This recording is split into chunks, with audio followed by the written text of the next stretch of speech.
very good afternoon to you. Welcome aboard to the Republic of Football on 97.3.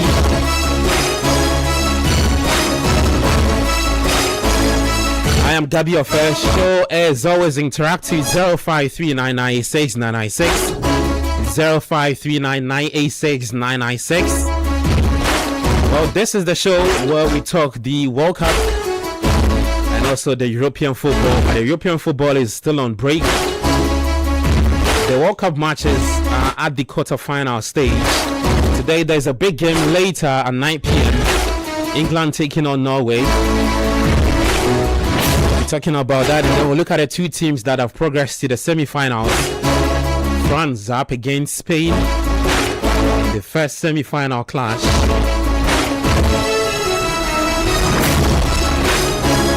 But I'm sure you'll be wondering how many games played so far in the competition.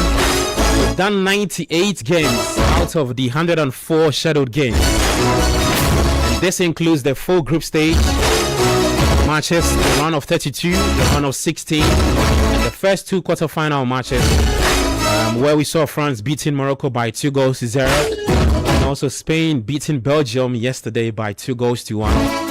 The remaining two quarterfinals between Norway and England, and Argentina and Switzerland, scheduled for later today. And for the Norway versus England game at 9 p.m, the game will be live on Channel 1 TV, so you'd want to join us later at 7 p.m. when we start the build-up. And then we'll bring you the game between Norway and England. It's the Vikings of Norway up against the Three Lions of England. Erling Braut Haaland versus Harry Kane. Should be a good test.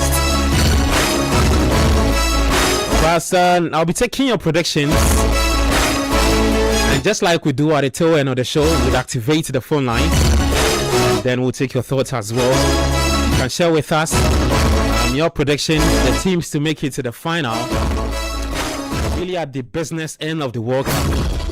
Yeah, so you can send us your thoughts on 0539969996, 0539969996. I'll take the numbers again, 0539969996, 0539969996. Let's do a quick recap from the quarterfinal game that started on Thursday, July 9, where France beat Morocco by 2-0. It was Kylian Mbappe scoring in the 60th minute. Ousmane Dembele scoring in the 66th minute to give the French team the edge over the Atlas Lions of Morocco. That game was played at the Boston Stadium. Few records though achieved in that game, because Morocco became the first African nation to do two quarterfinal berths at the World Cup. They did so in 2022. They did it again in 2026. In terms of rating the African countries, Morocco would be top of the pack. Of all the 10 African nations that made their way to the USA, Canada, and Mexico, Morocco finishing as the highest performing or the best performing African team at the World Cup. I don't know what you think though. In terms of rating the performances of the African team, you can share with me as well. Morocco, Algeria, South Africa, the Black Stars of Ghana, Cote d'Ivoire, Tunisia, Senegal. Yeah. It's all over for the African country. And then there was another quarterfinal game between Spain and Belgium. That game was yesterday. It was Spain beating Belgium by 2-1. Fabian Ruiz, the 30th minute. And then Mikel Merino, again delivering the goodies from the bench for the La Roja, beating the Red Devils of Belgium by 2-1. Belgium got their goal through Charles de Catalari in the 41st minute. And game was played at the Los Angeles Stadium in Inglewood in California, the United States. So the semi-final is set. Is Spain taking on France, the first semi-final. Let's see if England and Norway can also clinch one of the semi-final berths. Then there is Argentina up against Switzerland. That will be happening early Sunday morning at 1 a.m. Yeah, for the big fans of Messi who want to stay up and watch that game. Lionel Messi.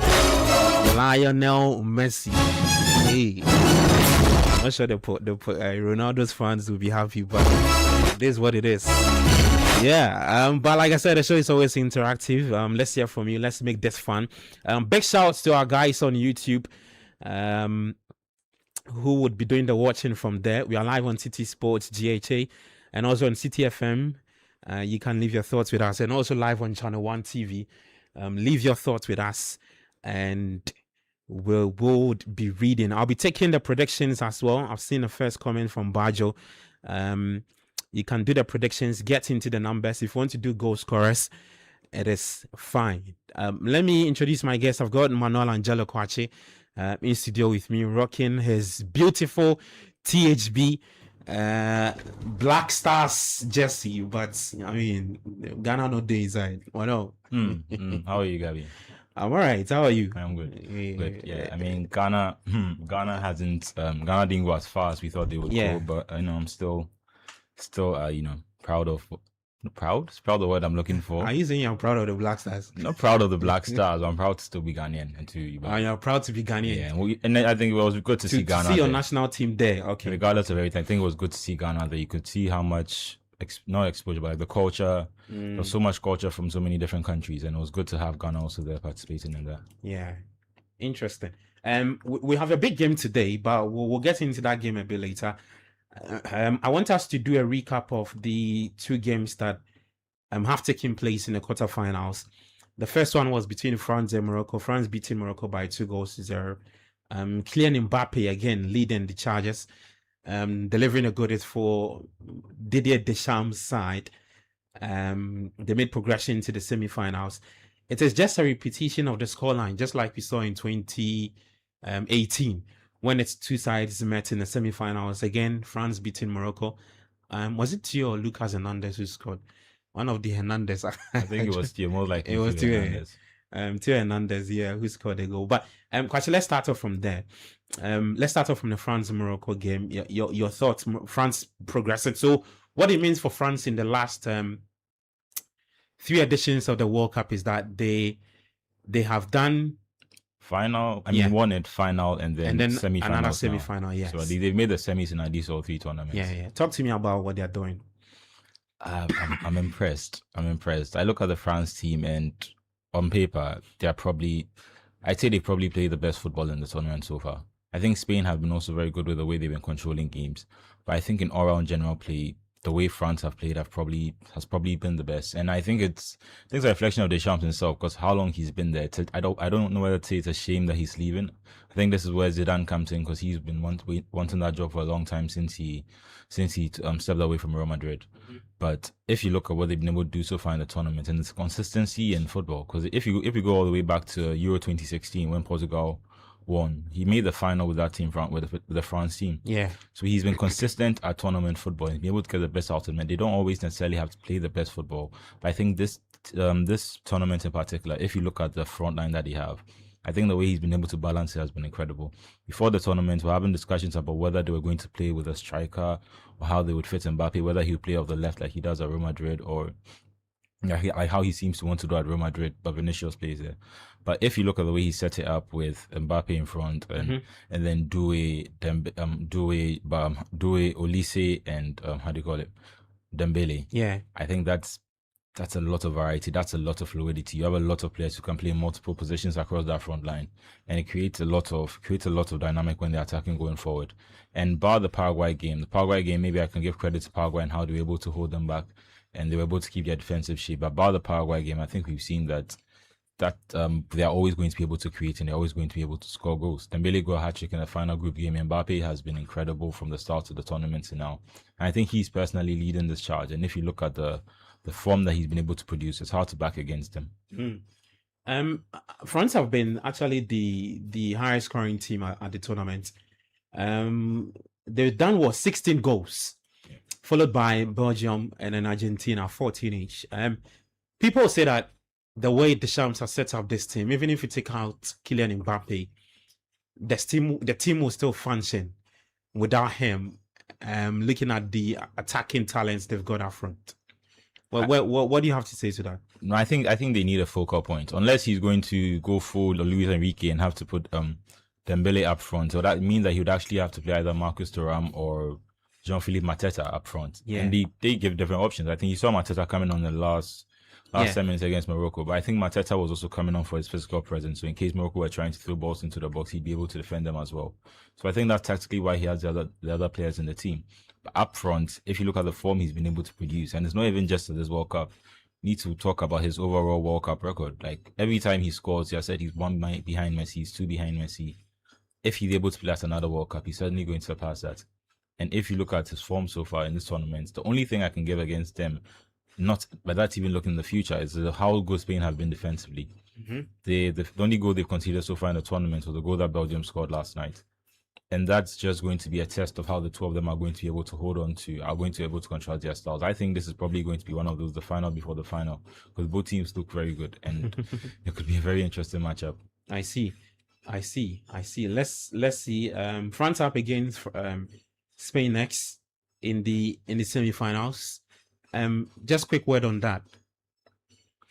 Yeah. It should be a good game. Yeah, I'm saying it should be a good game. It could also be one of those games where the two of them cancel each other out and they end up going to extra time or penalties. And that happens a lot. You even see it in some finals where you think that this could be a high-scoring game and rather everyone is being very cautious. And that's what I'm saying. I think both teams have incredible talents. I think Spain's front line themselves haven't been able to produce as much. I think Oyarzabal started really well in the group stage. I think he was able to get 4 goals by the round of 16, but he hasn't been able to produce after that. And I haven't been as all impressed with his play up front because he's not necessarily a big physical presence like they used to have maybe with other strikers in the past, but maybe when they would throw Morata on. Mm-hmm. So I think he should be able to link up. Well, I think Bayern has been really good, but he seems like he's always like a final ball. He's always missing he's just about a yard or two away from making that final pass and making that final decision. I think that's Lamine Yamal. Yeah, Lamine Yamal. Yeah, that's what I said. Yamal. No, so he also hasn't been able to. I think he's been influential in games. I think you saw yesterday he was able to show some brilliant pieces of skill, but he hasn't also been able to influence games as much as he does with Barcelona. But I think it's a unit that's winning for them. And for France, I think, like we keep saying, the individual players have been able to all come to party. Like Dembele has 5 goals now, Mbappe has 6 goals. They've been able to spread some of the goals around, not necessarily around all the team, but they've been able to feed the people who are most effective and give them the ball and let them win. Mm-hmm. And it's crazy to think, because I think that Cherki should definitely, after the season he had, he should definitely be starting in this team. And you can even see when Bakola comes on, the different threat he gives them. He's missing that final product, but I think he's also an incredible player that can also be used tactically to maybe change the momentum of the game for Deschamps. So, and all in all, I think it should be a really good game. Okay. And yeah, I don't know. I'd say whoever goes from there should probably be the favorite to win the final.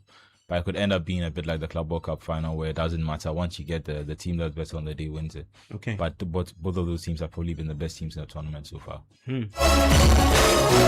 Well, 053996 0539986 996. That's the WhatsApp text line. Leave your thoughts with us. If you're watching us on YouTube, big shout outs to you guys and on YouTube. You can also leave your thoughts there with us. Do your predictions for the game coming up later tonight. Is Norway taking on England? I've seen some guys already predicting that Norway will beat England. We'll get into that game a bit later. Let's talk about the second game. We saw yesterday, Spain Belgium. The game had to stretch. Finally, they unleashed Mikel Merino onto the pitch. It's the second time he scored from the bench at the World Cup. Yeah, it's the second game in a row that he scored off the bench at the World Cup. And it's becoming a bit of a pattern with him. Because if you remember, during the season, when Arsenal didn't have a striker, they used to play Merino and play him up top, and he actually managed to score quite a number of goals. I think he's a very interesting player. I don't know exactly how to put him in a box. I think he's one of the best players in the world. What kind of player he is? Exactly, in terms of the profile. Because in terms of his midfield ability, he's an okay midfielder. He's a very good technical midfielder. But there's an extra edge that he has in him. I don't know exactly how to describe it, but I think he has something special, and I can understand why every time Spain find themselves in a situation, De La Fuente looks to him. And I think he's also very tactically very adept. He's able to adapt to certain situations. And if you go back to the goal that he scored against Portugal, he won that while he was in midfield. But as soon as he won the ball, he passed it around and moved forward. And Ferran Torres was able to find the ball through to him, where he's almost playing further than the striker. And that just shows incredible awareness and brilliance on his part. So I think that if I go back to the game, it was tight. Both teams scored just before halftime and got level. And until the change, and I don't know, I don't like when this thing happens in football, but there's always going to be a narrative that comes out of the game. And until the change that was made from Belgium's point of view, Courtois got injured. And they had to bring on Man United's goalkeeper Lamar. And there was a shot from Spain. He wasn't able to hold on to the ball. I wouldn't necessarily blame it on him. It's not necessarily because he's there and Courtois is not there that he wasn't able to save it. But that's just how the things transpired, and he wasn't able to save it. Marino was quickly able to pounce onto the ball and score. And that's been Spain's way. They've always found a way deep in games. They found a way to, except for the game against Cabo Verde. And now and again, we have to also credit Cabo Verde because they showed throughout the tournament, throughout the group stage, they were able to get 3 draws against 3 very tough opponents. I think even in the last game against Saudi Arabia, they probably find themselves unlucky not to have won that game. But it just shows that Spain have been a very good team. They've been able to play incredibly well as a unit. I heard one of our Hannes talking about how they have the ability to maintain possession is actually quite good. And I haven't necessarily looked deep into the numbers, but I think that if you just from looking at them through the eye test, you can see how well they're able to recycle possession. And it's not necessarily just in a if you see how Tuchel sometimes can play with possession, it's almost like they move it from side to side until they find the space. I think they can be a little more penetrative, and that's because of the type of player profiles they have, with Dani Olmo playing as a 10 and with someone like Lamine Yamal and Bayena. They're able to move quickly and they're able to find space and create chances. I thought the thing that was missing from them is having a clear out number 9. I think Oyarzabal has been good. Okay. But I think that over the last 10, 15 years, Spain haven't been able to necessarily produce or at least put out a high quality striker, with all due respect to, again, Alvaro Morata. In the last 2 years? No, like 10 years. In the last 10 years. And they've had a few good ones. I think Rodrigo was okay. There was a point where even Joselu was Rodrigo, the one who came to Leeds, former Valencia. Striker. Who came to Then I'm trying to think off the top of my head. They did a few things with Pedro. Yeah, I mean, not really a striker. Soldado. Just Alvaro Morata, Negredo, just but it's Spain strikers. If we're going back from when they had Torres and David Villa and they had clinical finishers who were in the box, they've just lacked a little bit of that quality. The person who has been filling the gap for them has been Alvaro Morata. I'd rather reserve my thoughts on Alvaro Morata. He has been good for them. He helped them win Euro 2024. I think he's been. Have they had like a proper number 9? When I say proper number 9, somebody in the mold of Haaland. When last they have somebody like that? That's what I'm saying. I probably have to go back to, like, in Haaland mode. Maybe from Torres. Even Torres is not necessarily like that. He's so the early 2000 to maybe the early 2000s, somewhere around 2008-10. Maybe he's not as tactic. I mean, he's not as good as Haaland, but maybe you can say Fernando Llorente. But Llorente, okay. But he's also a different kind of profile. Yeah. He's not. I mean, he's probably physical like Haaland, but he's not as good with his feet as he's not Haaland. Okay, mobile. Haaland can be mobile. Yeah, I mean, Haaland is mobile. Yeah, and but they just haven't been able to put out a quality striker. I think Germany need to have a similar problem over the last few years. They try things with Werner, and now they have Undav. I think Undav is also a decent striker, but just been an inability to produce top quality strikers. And I think overall, it's good to have incredible creative players. But I think we've seen with Haaland at this World Cup that it's really effective to have someone in the box that can finish chances. You cross it, you put it somewhere in the box, you know that someone is going to attack the space, and you have these patterns of play that you practice all the time. Okay. So once you find yourself in certain positions, you almost instinctively know where the player is going to make the run. And once you have someone who's always eager to get chances, he finishes it. And I think Portugal suffered with that problem in the Portugal-Spain game. There were a couple of times where they tried to put the ball across Ronaldo, and Ronaldo was either on a different wavelength or he was trying to reserve energy and trying to see when the pass was going to come rather than attack the space and hope that the ball comes there. And there are just these little differences that you can have in your team when you have a striker who is able to finish chances. All right, so somebody drew my attention to David Villa. Yeah, so that's what I'm saying. So yeah. I think he missed that's my friend. He's listening to the show. Delacroix, big shouts to you with Copan Sports Agency. Yeah, he says that we are forgetting David Villa for Spain. He's the most lethal striker they have had in years. Yeah, but then we're going back 16 years. So when you take the Villa conversation out, yeah. And like I said, this is what, like the early 2000s. Yeah, so that's at least 2010 World Cup. Because by 2013-14, I think he was playing for Atletico Madrid. So he was probably at the end of his career then. So in terms of over the last 10, 15 years, I don't think Spain have been able to produce a new striker who has been of the quality that has been able to be consistent in the team and just get goals for you. And again, this has been a World Cup that has shown that teams with good strikers get goals and win games. Yeah, because Haaland is leading. Kane has been France very have got effective. Mbappe, Harry Kane. Messi. I mean, Argentina have almost sacrificed. Martinez has been good, but he's Lautaro Martinez has been actually quite at the turn. Together with Lautaro Martinez has been he's put out an okay performance for Argentina. But Julian Alvarez, I mean, the thing, right?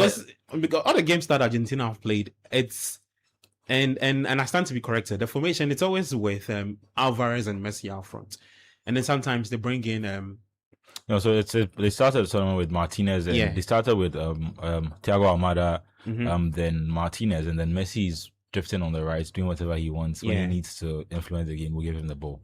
And in the last game, I think because he wanted to counter the midfield of Egypt, he brought in Paredes rather and just put out Alvarez and Messi. And that's how he wanted to play up front. And they themselves, they've not necessarily struggled, but then both of their strikers haven't been able to produce at the level that they want. Martinez, it breaks my heart because that's I back him every single time. All I hear around is that Martinez, he misses chances.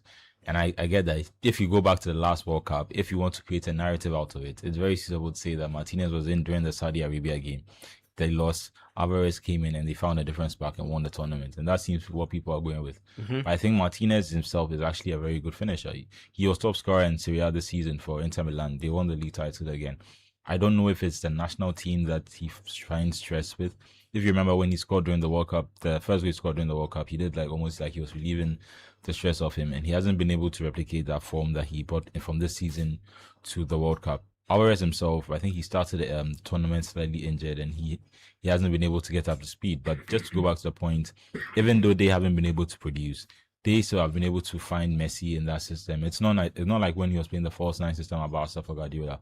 But it's a little system where because he doesn't have to press as much, he's able to just drift within play and able to get the ball to him at a different at the parts of the field where he's most effective with the ball, rather than him always having to come back and then retrieve the ball deep and then run and make progress again. He can also now just hang around and then get the ball to him. Yeah. And the fact that he's also been able to score has been able to get Argentina out of tight games, because Argentina won both games they played in the knockout rounds by one goal margin, 3-2.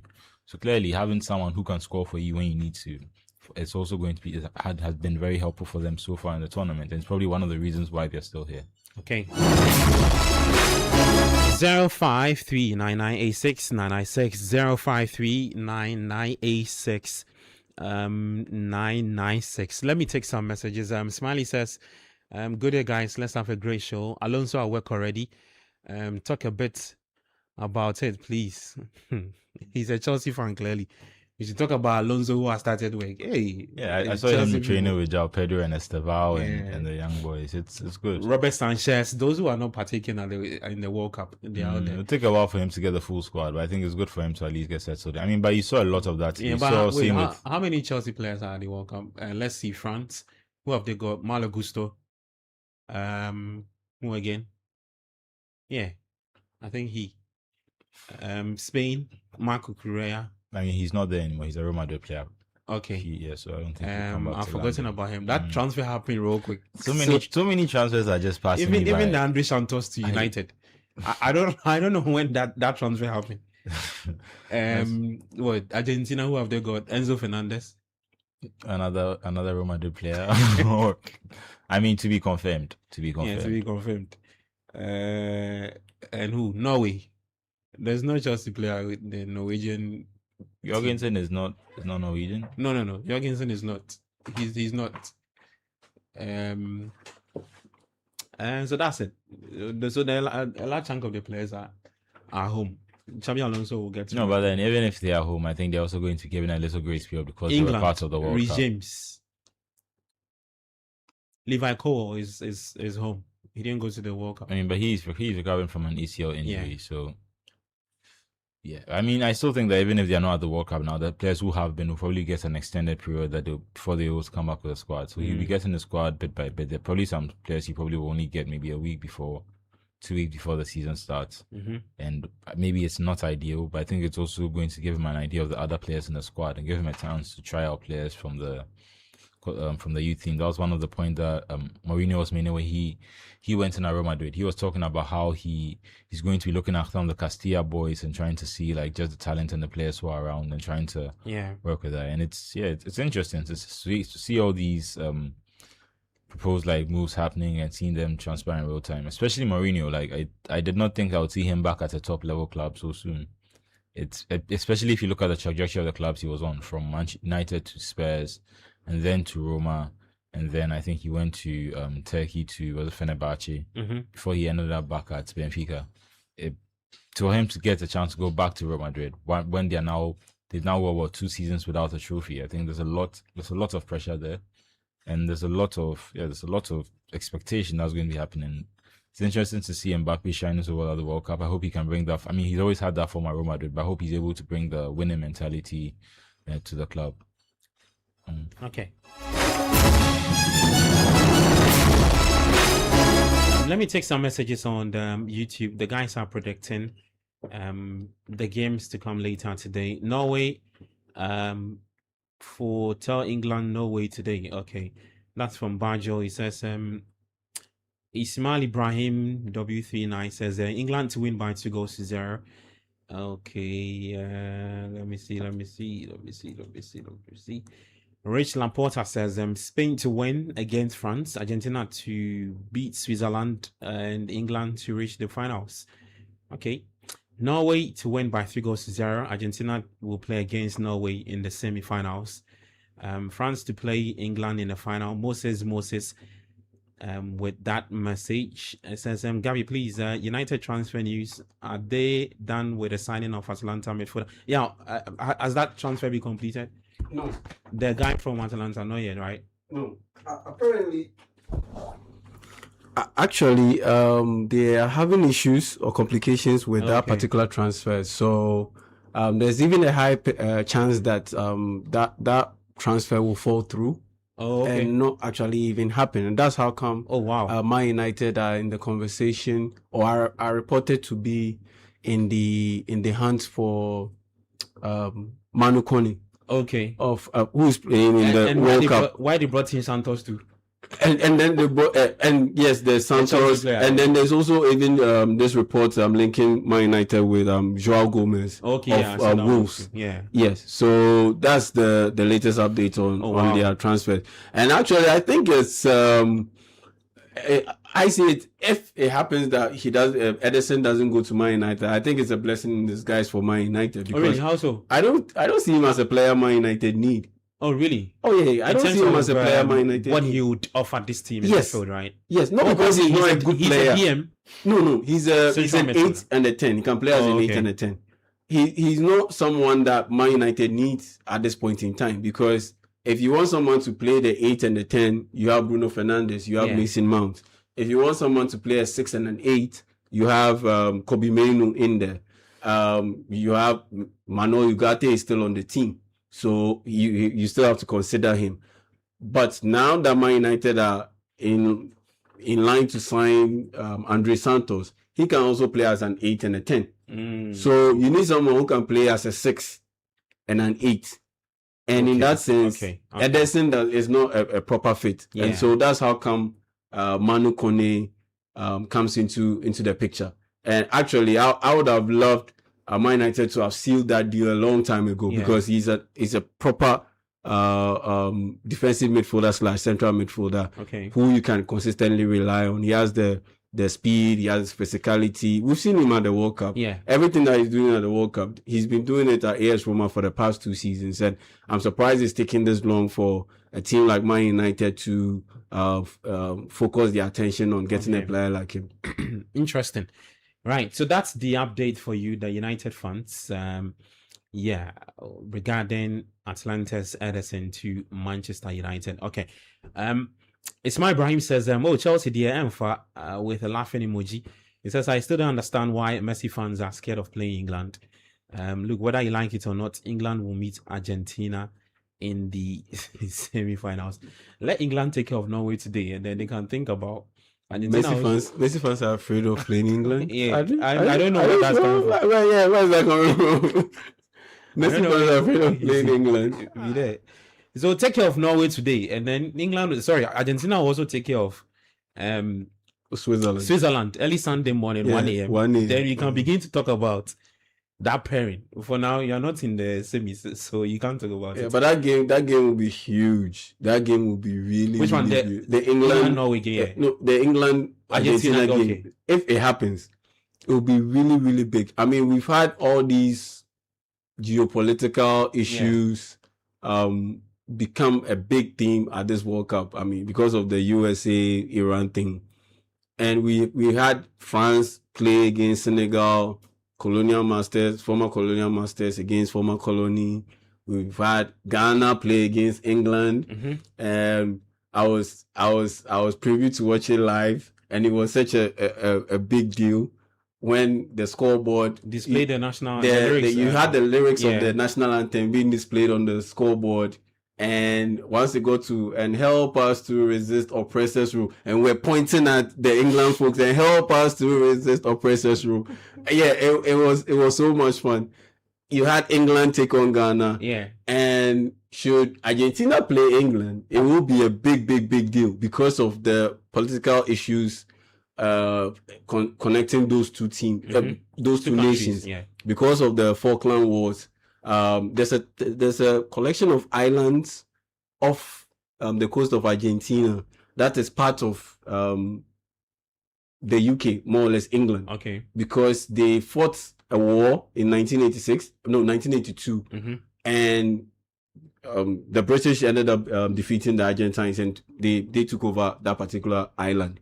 And so because of that issue, there's a serious political tension between those two nations, and to have them potentially play in the semi-finals of the World Cup on this big stage, it will be a very big deal. And honestly, I simply can't wait to watch that game. But if it happens, I mean, I don't believe Messi fans should be scared of England. Looking at the way England have played, I think Argentina will be more tested than England. I mean, with England minus the Mexico test, I don't think they've been tested that much. I mean, to be fair, I might disagree with that. I think Argentina have had a quite smooth ride so far. I mean, in terms of the level of quality that opponents showed against them, I'll give that to you. But I think they started with Cabo Verde. That was Argentina started against in the opening game.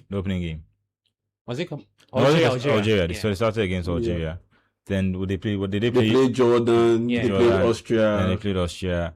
And then they played Cabo Verde in the round of 16. And then they played Egypt. And Egypt shocked them a bit. But if you look at England's round of game, it's not necessarily been the highest quality. But they had to face Croatia when Croatia were good initially. And then they had to also go through a tough Mexico at the Azteca. At their home stadium, where they were when we spoke out. That was a game I thought Mexico would have kicked them out, or they wouldn't be able to. And it was a really tight game, and to play the most of the second half with only 10 men. And the thing is, it's about the mismatches. Like, it's about the matchups.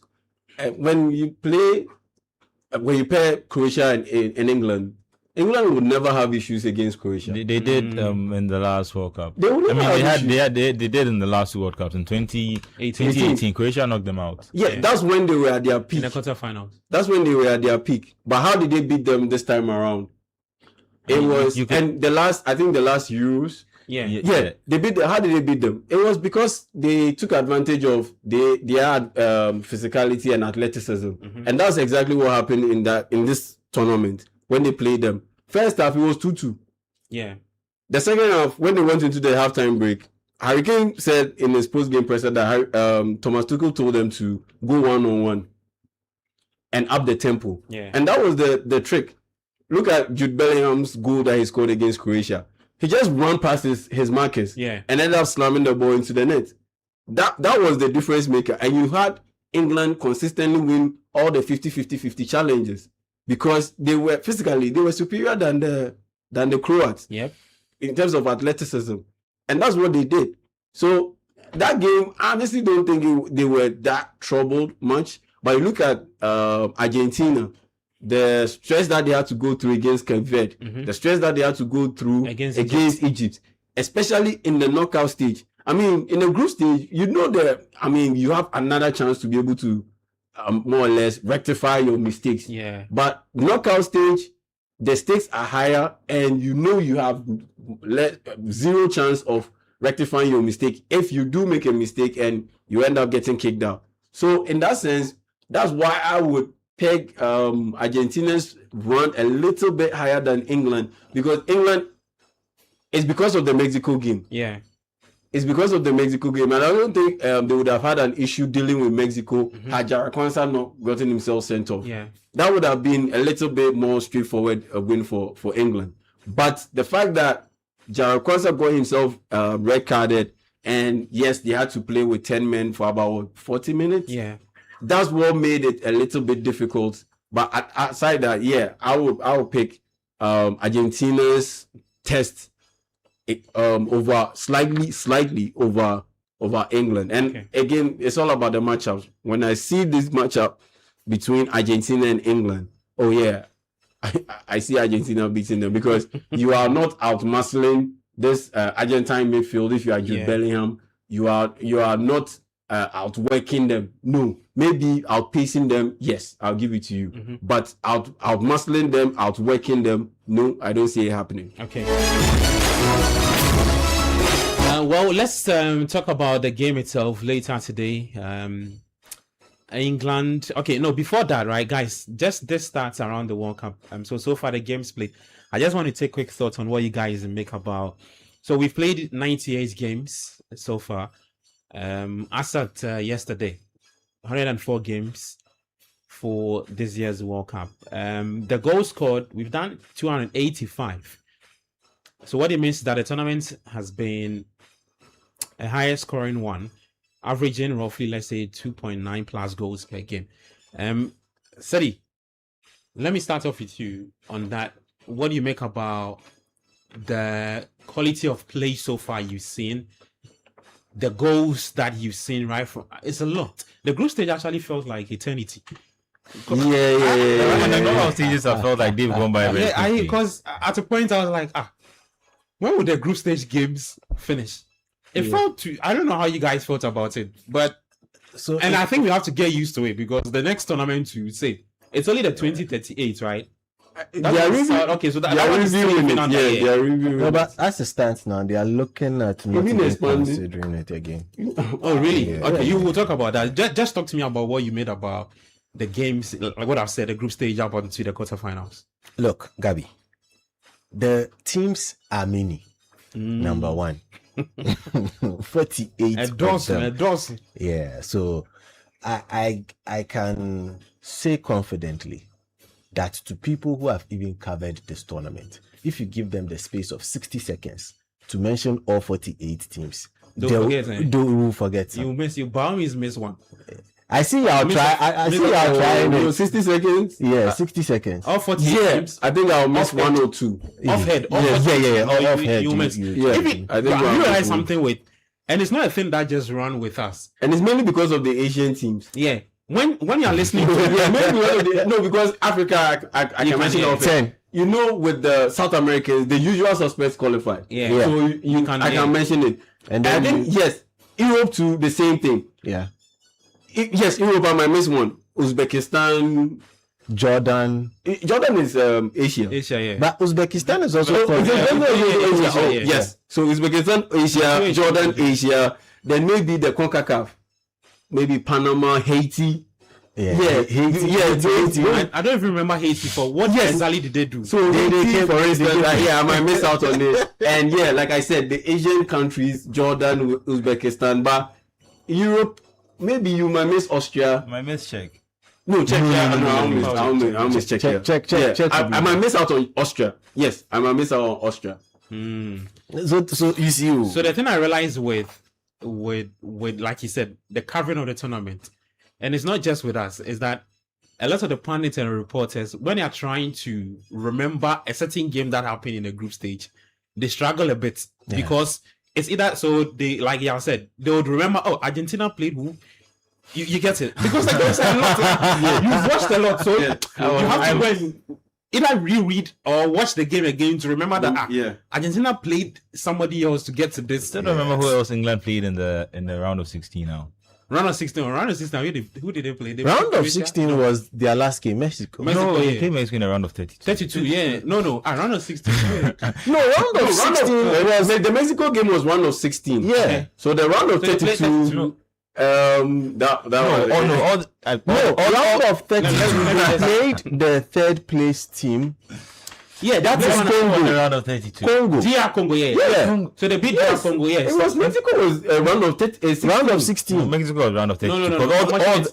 Mexico was round of 16. So first game they played Croatia. Second game they played Ghana. Yeah, Ghana. Third game they played Panama. Yes. I forgot about fourth game. DR Congo. DR Congo took the lead in the 6 minutes. Yeah, and they messed up. And Hurricane got 2 goals in 10 minutes. 86 and then 88 minutes. Yeah, and then they played Mexico. No, but it's fine. And there's lots of because people think we're in the semi-finals, we're in the quarterfinals. Yes, because of the extra game that they added. When I'm on TV and I'm hosting World Cup Central, I sometimes get confused as to are we in because quarters or you see that because the old tournaments right from the group stage straight you are going to round of 16. Right now they've been looking at finals tomorrow.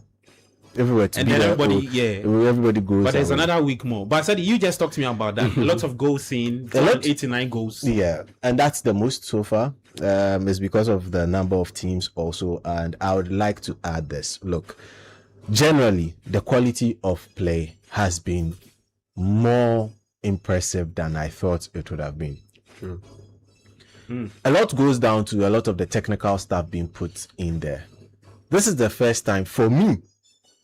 I stand to be corrected, but this is the first time that we are seeing this level of coaching in a World Cup. I see. Look at the caliber of coaches attached to the various teams. And let's go back into 2002, come into 2006, come into 2010, and let's come downwards. And then we'll see that the caliber of coaches in this particular World Cup is really way up there. And that has gone on to affect a lot of the style that the guys put out on the pitch and also affect a lot of the results. Okay. Typical example, just yesterday, that quarterfinal game showed us a lot of things. Look, Belgium were playing one of the trends that I have personally noticed in the tournament. Which is that? There are a lot more own goals in this tournament. And the own goals are being caused by just one simple thing. Whip the ball in so hard that you ricochets off somebody. Is a goal. just hit it, just bend that ball in there. And you are getting a lot of goals being scored in that particular way. And literally we are going back to seeing crosses coming in from laterals, crosses coming in from wingers. Some wingers trying to be wingers, and others still trying to invert. But the wingers, we are seeing them more because of the end result of what's happening inside the box. This World Cup has brought a lot of trends tactically, and I'm seeing it affect club football also. All of a sudden, we have seen proper set pieces being played, not the chaotic set pieces. We have all waved goodbye to the chaotic set piece routines, and we are seeing proper set piece routines. Okay. given the same results. No pushing and shoving in the box. No. That one has to do more with the rules. No heckling. Yeah, I was That just one about has to do saying more that. with the Hasn't the rules. rules also I help? think it has to do more with the rules. So now players in their minds know that, okay, if I do this. Yeah. And we've had a couple of goals chalked off because the goalkeeper was heckled in such regard. But for me, tactically, I think the 2010 World Cup was tactically the best. Tactically. That's why he had quite a number of quote unquote not too many exciting games at the 2010 World Cup because the coaches were tactically like up there. Caliber wise, name brand wise, yes, this tournament, I'll give it to this tournament. But on the pitch, tactically, game management. I'll give you an example. The Ghana Germany game. The 2-2. Yeah, no, but that beat us 1-0. 1-0, okay. The 2-2 was 2014. Yeah. The 2010 World Cup, Ghana, Germany, the one they beat us 1-0. Yeah. Joaquin Low. Oh, Mesut Ozil. Yes, that brilliant goal. Joaquin Low, the head coach for Germany, he said that was the most difficult game, one of the most difficult games he had at that World Cup because he changed his tactics as many as 14 times. Ghana's coach, Milovan Right-back, also matched it because every time he switched, Ghana also switched. So tactically, and if you look around across board, the Spanish team, Vicente Del Bosque, you look at the Netherlands team. I've forgotten the name of the coach, the head coach at the time. Yeah, at the time. I'll get it for you. Like the tactics that they played in that tournament throughout, it was just brilliant, and it was so because, and I can say that confidently because, despite the enormous talent that Argentina possessed and brought to the World Cup, they got kicked out and humiliated by Bert van Marwijk. Yes, Bert van Marwijk. They got humiliated by Germany because despite the enormous talent that they had, tactically they were off because their squad was imbalanced. Okay. Maradona was the one who was coaching them. It was Diego Maradona. He was the head coach. Tactically, they were off. And they got badly exposed in that quarterfinal against a World Cup with Maradona. Against Germany. They made it to the quarterfinal. I remember, but I think the quarterfinal. He wasn't as. That's what I'm saying. That he was down to the tremendous talent. Yeah. But would you say that the ball also was instrumental because that ball is the worst ball ever in World Cup history. Even when you made mention of the own goals bit, and even generally the goals that have been scored. The Jabulani swayed in the wind. Yeah. But this ball doesn't sway, but it's fast. Yeah. Once you hit it, it moves fast in space than your normal average ball. That's how come if you watch the goals that have been conceded, you ask yourself, there's this feeling that could he have done better? The goalkeeper could have reacted a bit quicker to it. It's because the panels around the ball are fewer. Yeah. And so the ball moves a bit quicker through the air once you hit it. And that's how come you have yesterday's issue. Lament with Belgium. You look at the second goal. He thought he could grab it. But the next thing he realized, the ball... He's spilling it. It's all about anticipation when you want to grab the ball. But the time that he anticipated that he'll be able to grab the ball had already hit his chest. And has spilled onto the turf. And Merino was right there to knock it through. We saw the same thing with even Thibaut Courtois yesterday. You would have thought that, he could have punched the ball a bit further away. Yeah. But the speed of the ball forced him to not be able to punch it further away. Because by the time he stretched his hand, the ball had already hit his hand and was already there for the taking. You get my point. And so the ball has also played a role, more or less, in contributing to the number of goals that we scored in this world. Look at the Argentina-Algeria game. I'm even thinking about the Messi shots. Was it the England-DR Congo game that we had? I think you and I were watching and you said the goalkeeper could have done it. Yes, Mpasi. Yeah. The hurricane header. The hurricane header. The one he got the equalizer. That got England the equalizer. I asked you, Mpasi, couldn't he, per the save that he had made, couldn't he have saved this ball? No, that was a very good point. Yeah, I'm also even seeing if you remember the Egypt-Argentina game, the first header that came in. The first header from Romero. No, not Romero, not for Argentina, for Egypt. The defender. Yeah, because I don't think he headed the ball well, but I think he got power on it, and because of how the ball moved, it was nowhere near Martinez. He wasn't able to save it. Interesting. Yeah, it's the same thing. And for me, the one that caught my attention was the Messi one. The Argentina-Algeria game. Yes, we were all slamming Zidane's son, Lucas Zidane in post for Algeria. But when you watch the replay, you can tell that the ball, he had it all covered. Like, he anticipated that his hand would be at the right place at the right time. Then somehow, the ball just flew past his hand. And that's how come he had him, like, it looked like he was flapping at the ball rather than trying to make an attempt to punch it. You look at the Mbappe goal against Senegal. Yeah. Edouard Mendy, that shot that Mbappe struck from way outside. No, on a normal, regular basis, with a regular ball, that ball isn't getting past Edouard Mendy. But the next thing I realized, the ball is in the net and it has flown past Edouard Mendy's hand. Yeah. So clearly, the ball, there is something that's got to do with the flight, the speed of the flight of the ball, and it has also contributed to the number of goals that we've had. Interesting. I don't think Adidas try on that. I don't think technology will go backwards. I think they are going to be impressed with how it's gone so far and probably try and replicate it maybe for the Premier League and other teams in the future.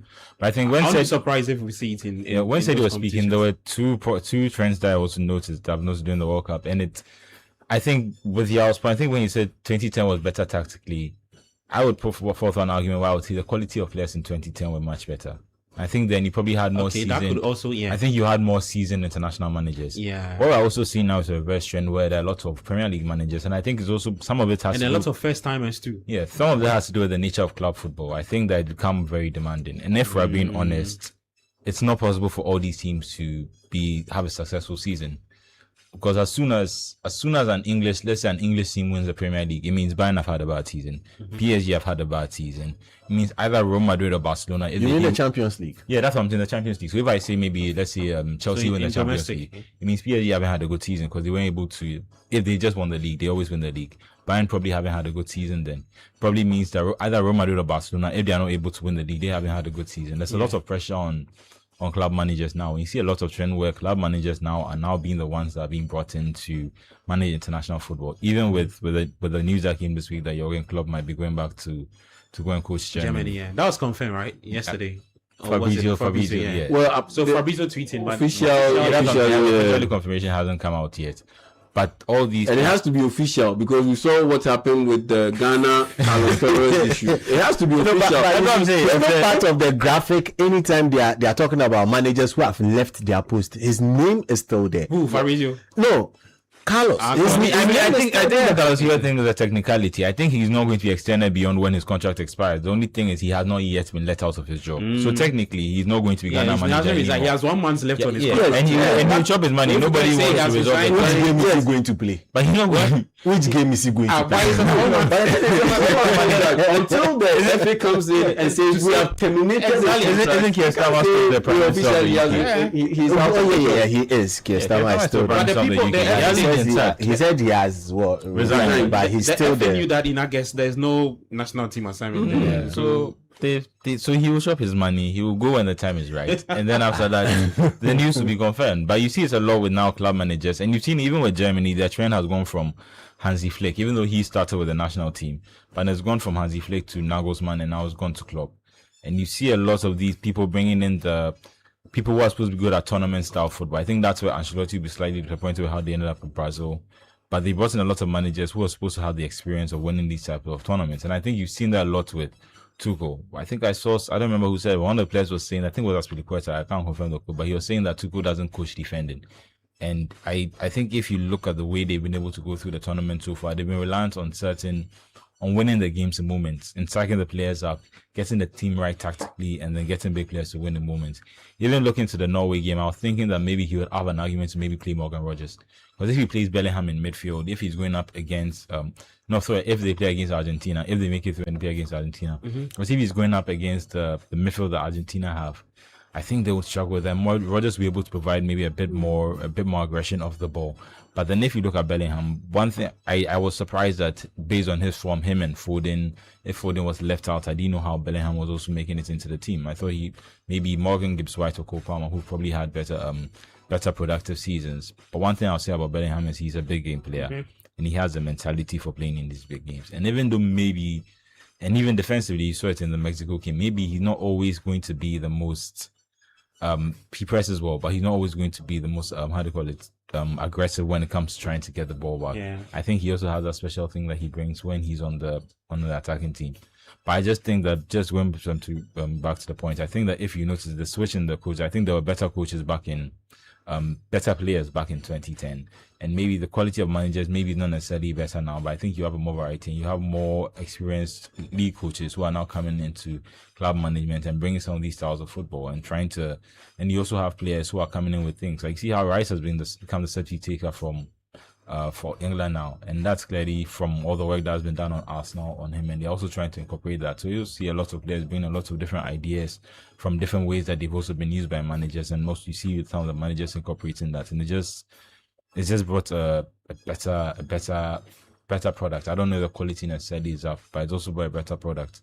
Another thing that's also affected is what we've been seeing is the number of games. It just meant that there's been so many games. So even if I see 2 good games, I see 3 bad games, and then it makes it seem like overall it hasn't necessarily been as good. But I just think that there's also been a lot of games and there's been a lot to remember. Okay. I'll take some messages on YouTube. Then we'll go for a quick break. When we come back, we'll build up to the Norway-England game. Then later activate the phone lines. Bajo says Mexico, no fees, score Morocco or Senegal. Okay. No, but how? How did we get there? Is it? I don't know. Maybe he's trying to say if maybe they face them, Who? they wouldn't have Mexico. Look, Mexico no fees. The Mexicans had a lot more antics. Speaking of Mexico, they've also what's the guy's name? Javier Aguirre is no longer the Yeah, they brought Rafa Marquez, Marquez. Rafa Marquez. Sorry. Yeah. We were going to see that definitely. No, but then why give them a tournament? Because Rafa Marquez was part of his technical team. Yeah, He was in the Javier Aguirre's assistant. So I don't know if they are looking at. I think Javier has been with them for a while. Yeah, that was his third stint with Mexico as head coach. So they want to change something different. Yeah, he's been there since '94. I say he was an assistant to the coach at the '94 World Cup when they were in USC the last time. Yeah, so he's been came back to do 2001. Took them to Korea, Japan, then left, came back again. But for the Mexicans, I'll say this, that I would remember them for the antics off the field than their on-field gameplay. How so? Get this. The very game they considered the first goal was the game they got knocked out. Against England. Yeah. The very game. They were more focused on distracting opponent than even before the game will kick off. Look, the drama they give off the field is more than what they are doing on it. I listened to Kavisoliko's report. He says when you're the Azteca, you don't hear anything. Or the next person sitting beside you is complaining about headache, because they are just beating drums, shouting, roaring, and doing all sorts of things. Charlie, throwing paper. Yeah, and then the thing they will be wearing the hat, Chihuahua hats. I don't know what they call it, but it looks so funny. Sombreros. What are sombreros? Hey. And I wouldn't be surprised. The headache has got to do with some other stuff that we witnessed when we were at the stadium. Yeah. Because it's illegal in Ghana, but it's legal over there. It was crazy. People are blowing it for you. You are sitting there while you're high.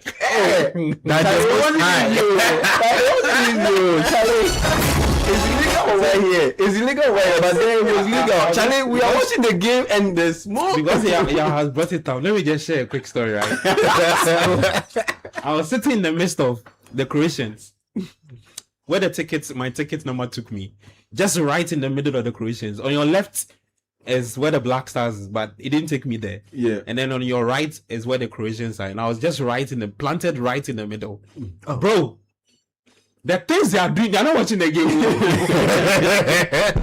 So we had a unique way of covering the They are World not Cup. watching the game. So we covered it from a fan's point of view, but as a journalist. Exactly. The So things we you see, didn't go to the whole. they only watch the game when they media see stands. that the scoreboard has displayed. A scoreline. That their player has scored a goal. Then they'll jubilate and go back to what they are doing. What they are doing, I can't say it already. Oh, no, what were they? Let's go for a quick break. When we come back, we'll talk about Norway, England, the Republic of Football 97.3. I'm Gabi Ofe. Here we are, Jamie Inta, Manuel Angelo Koachi, and also Stedinam Edmond. You can stay with us. We'll be back after this.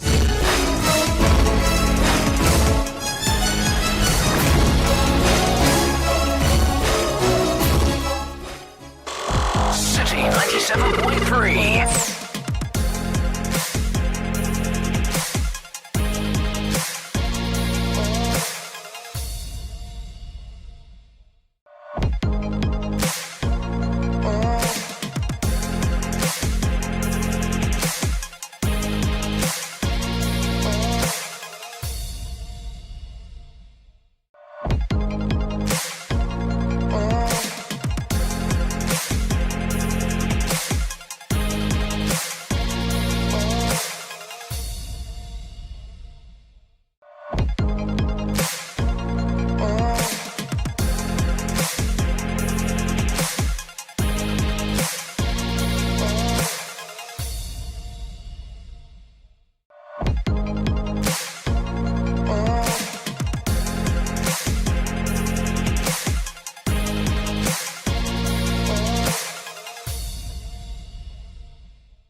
Just a fair, it's a full experience. It's a place to discover, a place to connect, a place to grow.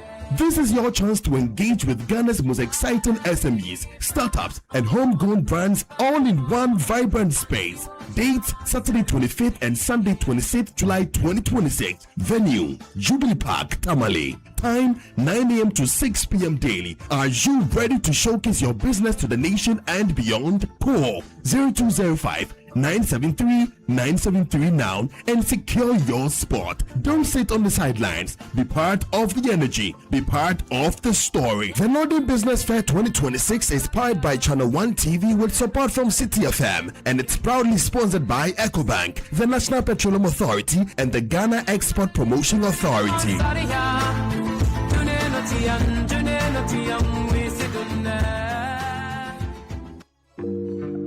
The Blank Scenes is on your screens now, and trust us, you don't want to miss a single moment. Tune in every Thursday at 7:30 p.m. for all the family drama, unexpected twist, laughter, and everything in between. Missed an episode? Don't worry, we've got you covered. Catch the repeats Fridays at 11:30 a.m., Saturdays at 7 p.m., Sundays at 4:30 p.m., Tuesdays at 3 p.m., Wednesdays at 5:30 p.m. Stay logged on Channel 1 TV and never miss a moment of The Blank Scenes. The Blank Scenes is a Channel 1 TV production and is proudly sponsored by Out Insecticide, Nasco Electronics, Lizzie Shito, Everpack, and Lily Rice.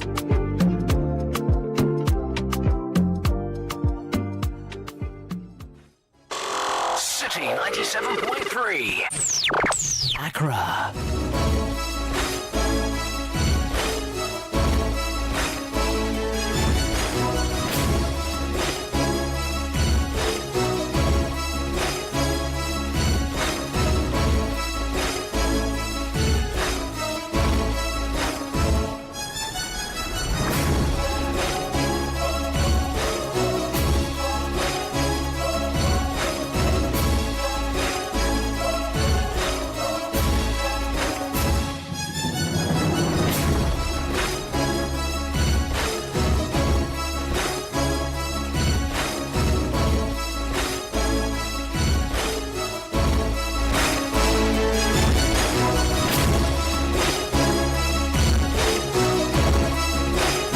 Welcome back from the break. 97.3 Citi FM.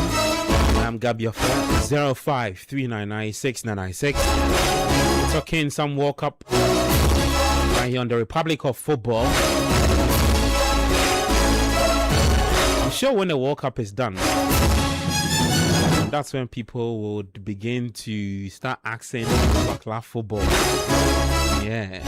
Today, this morning on my bed, guys, I saw the United X handle. They've tweeted the players. It says, back on the pitch. I'm like, yeah. Harry Maguire and Charlie. Hey, Charlie, so people are going to experience Harry Maguire again. Club football, and then I saw Michael Carrick. They are not at the World Cup, so.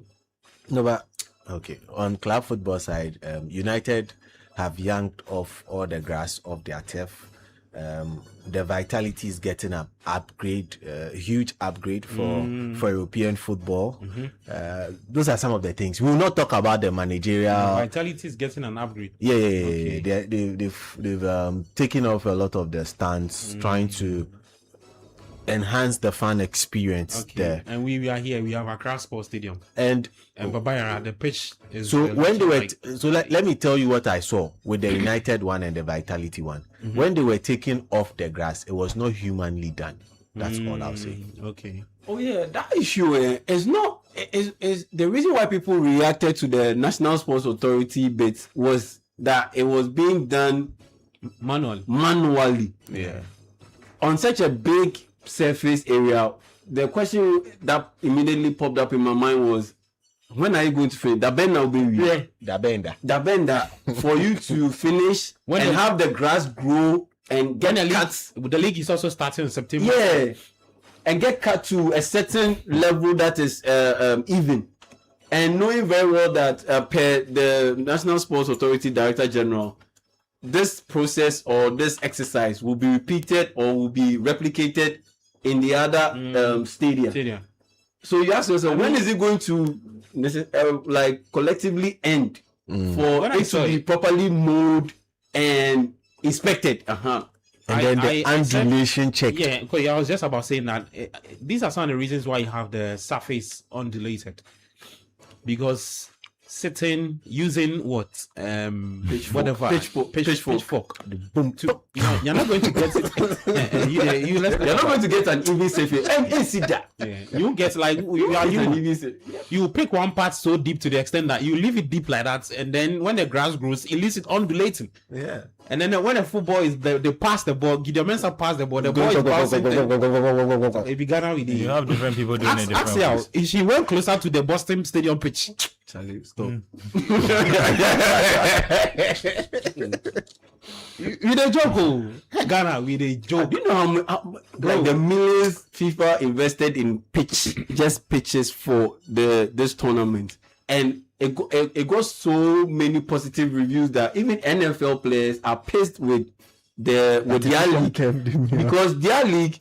I mean, they have synthetic turf and all, but they want to play more on pitches that have more natural grass components than the synthetic bit. Because one NFL journalist, he pointed it out that since the World Cup started, how many players have you seen get ACL injuries?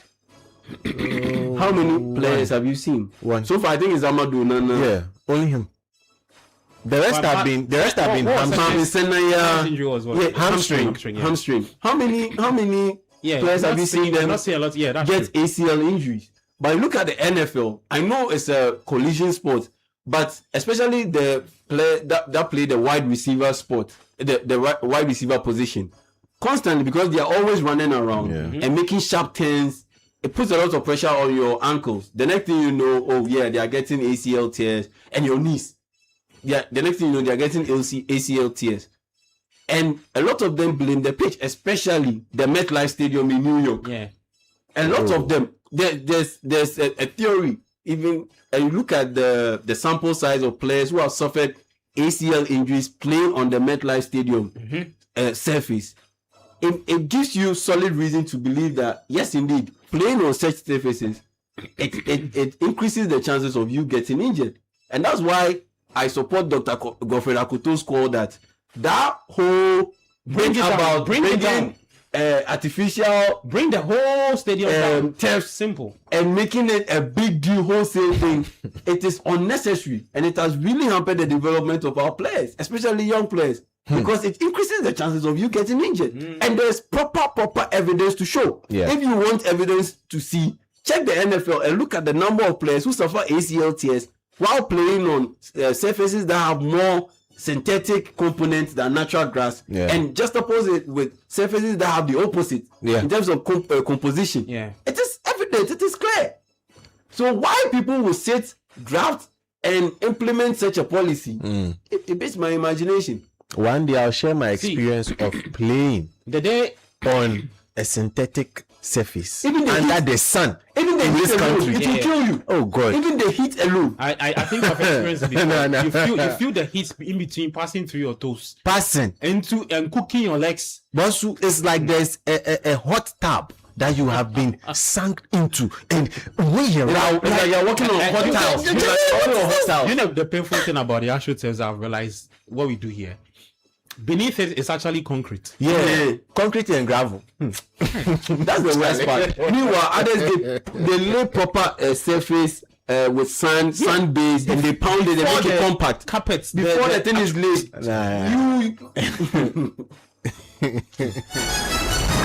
The former deputy sports minister was in Morocco one time, and then was it there or when he came back? It was like It's when he came back. he said, "Hey, Charlie Morocco for no more yadi." So you see, our leaders they know, they see it. And they are And I was telling you, like, look, our leaders they travel more than the average Ghanaian. They go to see they see these things. They see the what these people are Difference in doing. quality of life. The difference in quality, the gulf in class in terms of infrastructure and things. But when they come here, But we've seen reports that there are some NSA staff who have gone to the war. Yes. We will say it too, because we were sitting out somewhere, we saw the report. but they posted it. So they said they are working on seeing how the people maintain the facilities and those things, and we want to implement the same thing when they come back. And I'm asking myself, do you know how to maintain a facility? YouTube does not work in Ghana. Even go let's talk about The minister said that's what he was there doing. Like who? Kofi Adams. He said that he spoke What about It's okay. Let's talk about Norway, England. so that we can also host the World Cup with Nigeria and Ivory Coast. That statement. No, he spoke about how we should be taking experiences from these tournaments if we ourselves have any hopes of hosting these types of tournaments in the future. And previously before that, he said, You guys missed out too. Then let me give you one Boston one, please. Honorable Minister, we want to know how far the taxing that you were taxed to find the plans for the stadium have gone, and how far with that one, because that matter we need to follow With it. the Boston Stadium. Yeah, we need to follow it. The Ibrahim Mahama bit. Yeah. Very much so. We'll follow it to the latter because he was taxed. I'm coming. You see, I want us to move away from the topic, but every time you bring something, it reminds me of what I saw there. Ask you that when he was making his way into the Philadelphia Stadium, how many minutes did it take him for the machine to recognize the scan. Yeah, the scan to pick his seat number out and say next. At that small stadium, Less than 10 we buy less than 5 seconds. when you buy the tickets and you turn the back of the ticket, you are watching Ghana Congo, but at the back of the ticket it says African and out to you. Recycling of tickets. We don't do that there. It's gone. Yes, scan it beneath. Swipe it under the machine. It just picks it. Okay, then it gives you the green light and it opens for you. You just enter. Yeah, Less than 5 seconds. Go and look for a seat. Less than 5 You're not going to seconds. sit on anybody's seat too. Here in Ghana, you have the media guys and the spectators fighting for seats. You and I, last time The VIP ticket holders and the people are invading their space. And the most annoying one with the media stand is that when they come into that space, then they want to own the space and dictate to you what to do. They'll be fighting with you. Oh, Charlie. The last time Superstar went into an explosive mood there. Oh, Charlie. The person, the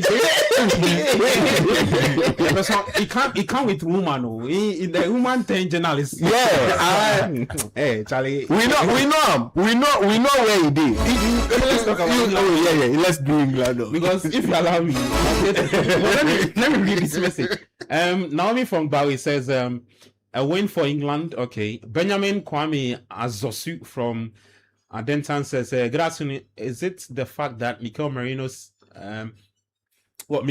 changes hasn't been figured out by other teams? I thought after he came in against Portugal, the Belgians should have known what he was coming to do. I mean, but that was different. I mean, he was coming on to score, so they should stop him from scoring. No one figured out Lukaku still yesterday. That's all I'll say. And Lukaku scored how many goals? 3. From the bench. Yeah. Became the first player to do so in multiple. And I said, Marino has a habit of what he's been doing with Arsenal this season. He's done that multiple times with them as well. And I think he's a clutch player, if I use the term. He's a really clutch player. And Smiley says, England versus Norway game is going to be tough, but I want England to win since Tuchel has coached Chelsea before. And this English media, Charlie, it not go easy for him. But who says Tuchel? He cares about the English media. But he okay because really? It's overwhelming. No matter how you want to downplay the impact, I thought it was more directed to the players. The coach, you go feel him. He's okay. You go feel him. Especially because he's not English. No. Especially because he's German. And he did the unthinkable by dropping Cole Palmer. That's the thing. The people have not forgiven him for that. The so for him, fans have not. Yeah. So for him, unless he wins the World Cup, he's not. Unless he wins the World Cup, he's doomed. Because let's say you progress, you beat Argentina and make it to the final, and you don't win it. Hey. No, they haven't been in a final since I don't think they've been in a final since 66. Yes, you haven't been to the final. When they hosted it and won it. Yes, so even if they make it to the final, he doesn't win progress. It.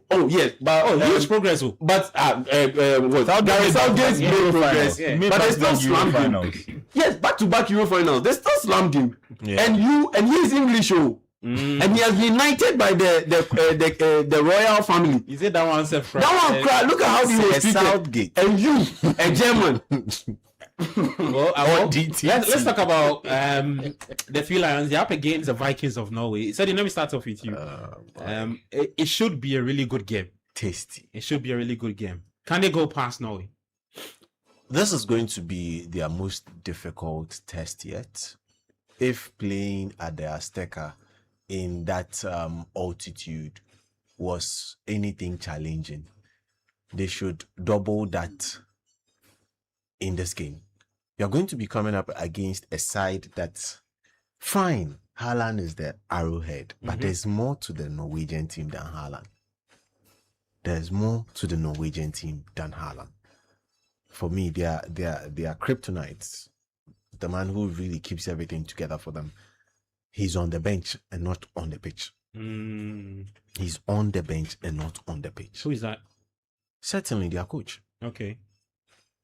He keeps this team so glued together and they understand what they are to do on the pitch. I keep saying this, that this tournament, this Odegaard is what Arsenal fans would have wanted in the latter stages of the season. This is what they would have wanted. But it didn't happen for them. He has now found his feet. This game, I want to term sort of a home derby. Because most of the players are really accustomed to playing against each other or with each other. Yeah. That is why both coaches are going to be the differentials. Okay. The players would cancel each other out. No worries. There are some players in the Norwegian national team that's really, you know where they play. You and I know where they play, but they still beat the big boys. They still beat the big boys.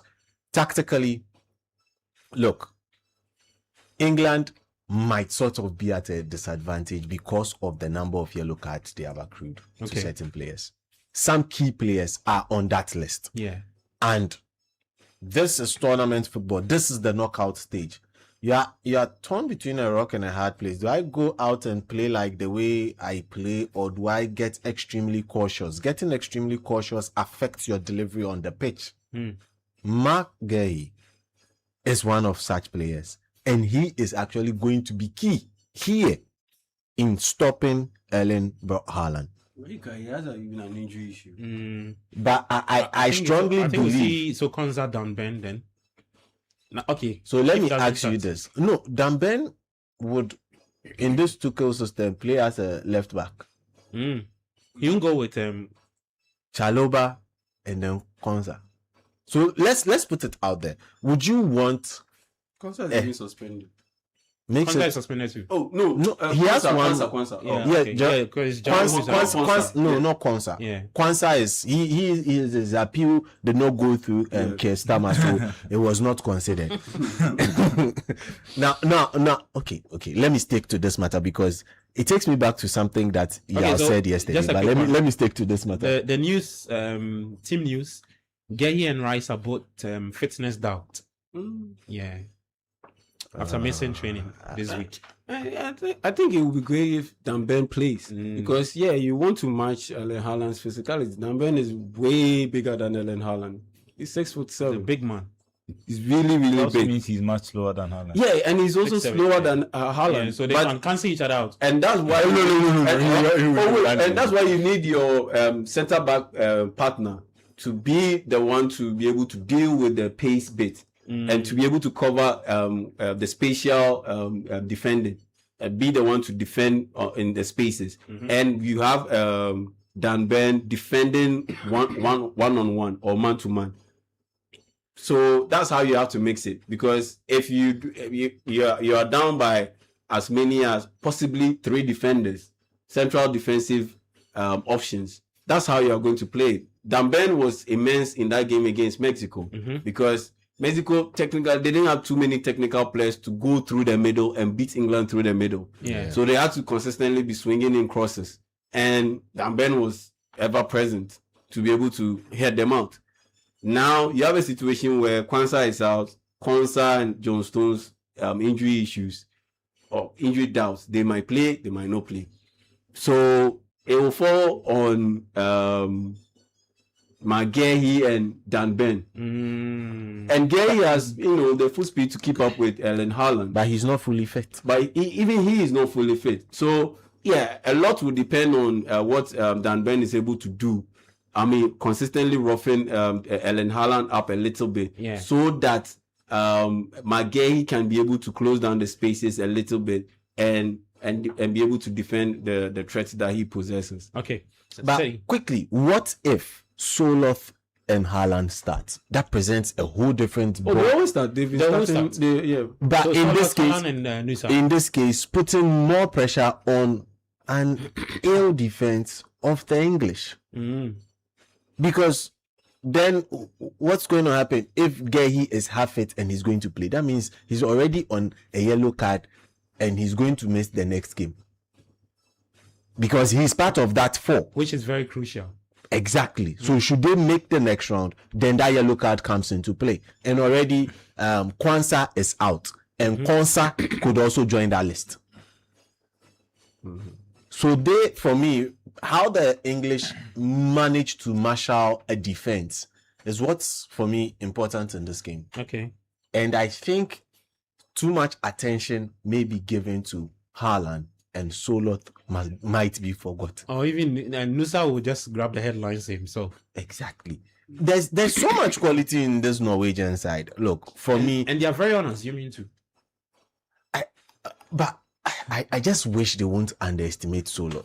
They've seen Soloth play in the English Premier League before. With Crystal Palace, he was not great. But he was the baby Soloth. Which A very raw Soloth. He's got better. He's now matured though. I'm saying baby because you look at the Soloth film. I think he's a much different player. Yeah, he's a much different improved player. That's what I'm player. saying. Just looking at England, I'm seeing that Henderson is out with a wrist injury. He broke his while wrist celebrating with his teammates. He's not after the football safe. How many So minutes he have you? plays just 6 minutes in this World Cup, and after the Mexico game, he went into the stands close to the fans to celebrate with the other English players. So while jumping over an electronic advertising board, he slipped and he landed on his wrist and broke it. I don't want to watch that footage again. Like, if you saw the Black Stars player Abu Francis's injury against leg, Japan, it's something similar, but this one he's on his own. No, seriously, like I was polishing the thing like a journalist. You see, he jumped over it and then he landed on his wrist. Yeah, that's beautiful. That's how we'll keep it for now. Oh yeah, you want to do that? So he's out. I don't understand his selection to begin with, because Adam Wharton should be in this team, and if Adam Wharton was in this team, he gives a different option to when Declan Rice is not fit. It is who the manager is. Yeah, and it's because I'm looking at the predicted back line, and it's, if it's another manager, Riley, Spence, Konza, Ben. That's and I still don't Riley, Spence, Konza, Ben, and I still don't understand his insistence with not picking Trent, because he lost Livramento. He doesn't have a right back. It is who Thomas Tuchel is as a manager. Reece James is not the most fit player in the you take Reece James like that because he's giving him first. Oh no! At this point, I think he will pick Jet Spence as right back, and then Nico Riley as left back. Then you have Dan Ben and Konsa in the middle, with Declan Rice likely to play as an emergency centre. I don't know the quality of Trippier as it stands. I don't know. I don't know why he doesn't pick Trent. But there are just these little changes in the team that I think he projected for everything to go in a certain way. And I understand that he spoke after his team selection. He said the main reason he went through with some of these players is he played out a lot of multiple scenarios in his head, as in when it gets to the situation, who do we need? And the players who are able to present themselves in multiple scenarios are the ones who got selected above others. In the 10 position one, I've started to understand it, because he's going to play 110. And on the bench, he has Eze and Rogers. I think in the last game, in the game before the Mexico, in the Congo game, he tried to bring Eze on, but I think he brought Eze on as a wide forward while he still had a 10 on the field. I think Bellingham was still on the field. I don't know how well that works for him, but at least in that point, you understand that there are too many players, you can't overcrowd it. If he still had Phil Foden and Cole Palmer, maybe he wouldn't be able to bring them on. But I think that even though he planned for different scenarios, I think even within those different scenarios, there can be different versions of the same scenario. So while in one situation, Eze might be the one to come on and have it on the bench. If you have Palmer on the bench instead of maybe Madueke. Instead of maybe Madueke. No, the Madueke one I understand, because Tuchel wants to play wingers, and that's the thing that I've noticed with when he plays Gordon and Madueke. He wants people who want direct wingers. Yeah, he wants people who wants to stretch the play, and when he wants to change it up, that's when he's wrong sound like Saka, or he's put Eze on the other side. So he just wants to have that different profile. That's why I see how Madueke was probably able to make it to the squad about sound like Cole Palmer, because that means you'd probably have Palmer out wide, and I don't know how well. We've seen how devastating Cole Palmer can be when he plays out wide. Yeah. Especially when you have an attacking minded fullback like Reece James and Jet Spence. The Chelsea 3-0 win over PSG at the Club World Cup. Cole Palmer lined up on the wings, on the left side. That's why for me, Pedro up front. I was so surprised that he dropped him, because he's versatile enough to be able to play out wide and very good to be able to play out wide. So I was surprised. Honestly, heading into this game, looking at the potential injury situation and suspension situation connected to the centre backs, I wouldn't be surprised if Thomas Tuchel plays Declan Rice as a right full back. And in the middle you have Elliot Anderson and Kobe Mainoo play in the middle. We haven't against Patrick Berg and Sander Berg. Oh, they can handle it. The Berg brothers. Yeah, they can definitely handle it. I wouldn't be surprised if he ends up moving Declan Rice to the right side, more like a right full back, who would consistently move a bit infield into the middle. Then have Kobe Mainoo and Elliot Anderson as the mainstay midfielders. I honestly wouldn't be surprised. Have we mentioned Trevor Chalobah? Nope. Has he? And he was brought in as a replacement for when Livramento got injured. He has not played any. Unless he thought he had an excess number of right backs. You think he'll play Chalobah at right back? And his position is familiar with, though. I think Chalobah would probably be better at centre back, and then he can still go with Spence and O'Reilly. So he'll do Chalobah and who? Konsa? Dan Ben. Or Dan Ben. Chalobah and those guys are big. Like Chalobah is like what 6'3", 6'4". Who's better on the ball? Is Chalobah better on the ball than? No, but Damben is very good on the ball. Yeah, as in terms of a really passer, better, as in being a passer, Damben is very comfortable. he can be Damben is the one starting the play from back. I don't know that doesn't give me as much confidence. Damben is very good, comfortable with the ball at his feet. Well, I'm not disputing that. It just is being able to spread the play out wide rather than just simply handing it to the midfielders. Damben can handle it in terms of range. Okay. He can handle it. He has a good pass on him. Interesting match. That's how come he made it and not he made it ahead of Harry Maguire. Yeah. Imagine Harry Maguire at the Azteca. No. When the pressure was up, they were down by a man and they were constantly swinging in the crosses. I'm sorry, but I have this feeling that Harry Maguire would have committed a blunder in there. Mexico would have capitalized on it. Recipe for disaster. But look at how Damben handled that issue. Yeah. And on top of that, he's left-footed. So that balances it out tactical wise. You get my point. Yeah. So for me, yeah, he's more comfortable with the ball at his feet. He's a very good passer of the ball than Harry Maguire. So I had no qualms about he making the squad ahead of Harry Maguire, despite the fact that Newcastle's season was not the best. And that's why I honestly believe that he will start Damben in this game. And if he's not too sure about the fitness issues about Ezri Konsa, then Trevor Chalobah can come in. Okay. Let's talk about Norway. We've said a lot about England. Norway, what they've also got to give to the Three Lions team. Yeah, I mean Norway, they're not. I wouldn't say they're underrated, but I think they're. I don't think how good they've been recently has been taken into account. I think Norway have actually been beyond even the World Cup. If you look back to the qualifying campaign that got them to the World Cup, they won all 8 games. They didn't draw or lose a single game during the whole run. In a group with Italy and other teams, like other strong teams, they were able to go unbeaten and win all their games. And then they come into this World Cup and more. If you look at the group stages, maybe a lot of people didn't fancy them to probably come as the second team. More people probably thought Senegal would be the teams to come through, and they were able to go through. The last game where they lost to to France. I think they had also done a lot of changes to their team. They brought in Strand Larsen to start the game, so I don't think that's probably a true reflection. But if you look at that, I think in their last 10, 15 games, that's probably the only game they've lost.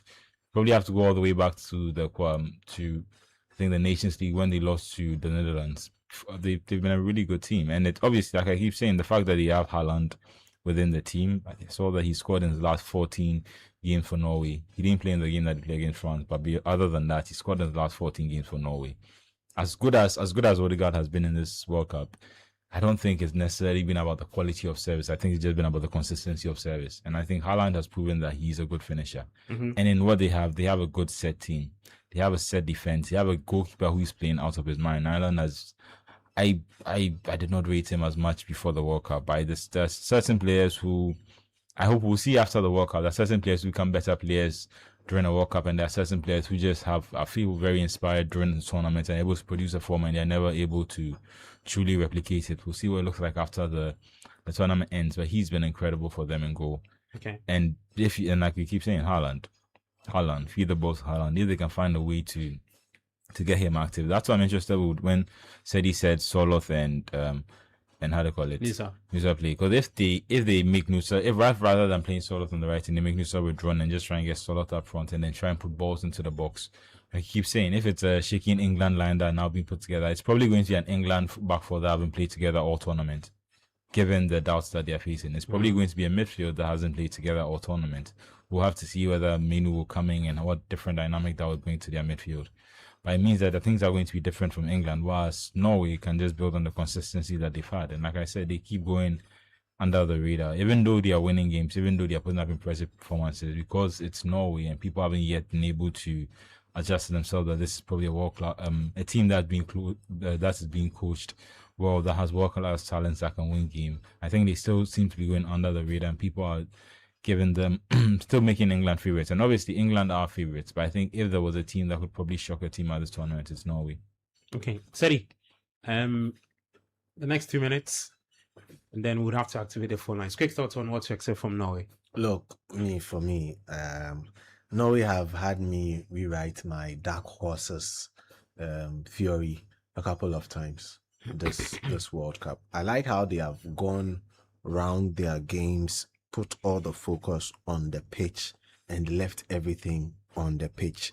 Try as much as possible to do what Yao says. Whatever the opposing team try to switch tactically, they have a response to it. Whatever the opposing team try to do, they switch up something. They switch onto something. They do something different, tweak something a little bit. Watch their game versus Brazil. Everyone is asking, what did Norway play? They played.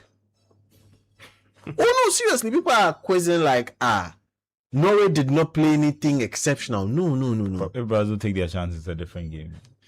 If Guimaraes and Hendrick score, that's a different game. If and once, fair, but yes, that's it's a hindsight. different game. Say no, it's not a different game, my brother.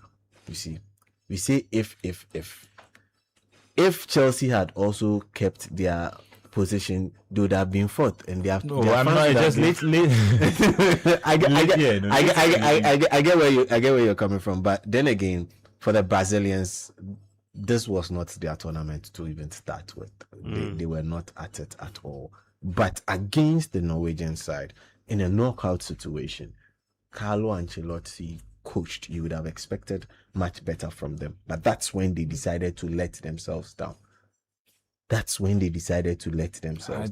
get that. But just a teamless goalkeeper going head to head with a quote unquote Brazilian legend, Neymar. Nyland is without a team as we speak, and he was going head to head with Neymar. I mean, he was just trying to put him off. I think though he was just trying to get him to miss the penalty, and Neymar just took it a little too emotional. But it's his last World Cup game. He gets a penalty. I didn't even think I'd see him on the pitch. I was surprised. I was not expecting to see him kick a ball. But look, I'm just on that. I think some teams have just been shocked by just they were expecting to go to extra time. I know that's not how you should do psychologically, but tactically they hadn't changed to go to extra time. But mentally they thought they were getting to extra time. Okay. I think Portugal suffered with that against Spain, and I think Brazil also suffered a bit with that against Norway. Just the time that they scored, even they struggled to. Belgium did the same yesterday. Yeah, so they struggled to adjust and then attack, and then they weren't able to get the result they needed. Speaking of Portugal, they've hired Jorge Jesus as the Portuguese, they emphasize on the J, so Jorge Jesus as the head coach for Portugal after Roberto Martinez stepped down after their elimination from the World Cup. And I see that, and that appointment, and I know that Cristiano Ronaldo is definitely going to the Euro 2028. I think he's going to the next World Cup. Yeah, he's going to the next World Cup. He's going to the next World Cup because he was the head coach for Al Nassr. Yeah. Just last season, he was the one who got Al Nassr to win the Saudi Pro League title. To be fair, the organizers of the league were also quite helpful with some of the timing of the games and little things to help Ronaldo. So I look at, and I heard his initial comments after he got unveiled. He said something about Ronaldo. Yeah, he says he will talk to him and try to get him back to the team and have him play as many times as Portugal is something with us, with Ronaldo, without some. He was saying some. And guess who is going to become the next Al Nassr coach as well? They've already appointed that's Postecoglou. But Martinez was in line to coach Al Nassr. Watch Postecoglou get sacked in next season, and then Martinez coming. Interesting. Phone lines activated 0539 986 996 054 986 996. So you can call us now 0539 986 996 054 986 996. Let's get our predictions. England taking on Norway later tonight at the Miami Stadium all the way in the USA. Kwashi, you wanted to say something? Just on the Ronaldo bit, I get the point. I don't think he had a good time with Martinez. I think Martinez was very indulgent of him, but I don't think the overall experience would. I think Ronaldo was the one who helped make the appointment for Jorge Jesus, and if he's in the same position for Al Nassr, I don't think he would have vetoed Roberto Martinez. All right, we have our first caller. Hi, and where are you calling us from? Oh, okay. The first caller is. But I don't think as long as they keep on pandering to Ronaldo at this stage in his career, they won't win anything. As long as they keep pandering to Cristiano Ronaldo at this stage in his career, they won't win anything. Okay. Hi, and then where are you calling us from? Yeah, my name is Ima, calling from Amomole. All right, Ima, talk to me. Yeah, I would like to ask you, or find out something from you. Let me put it that way. FIFA expanded. FIFA expanded the African squad to 10, and then look at how we disgrace ourselves, Gavi. So is it better FIFA go back to its usual 32 teams? Hello, Gavi.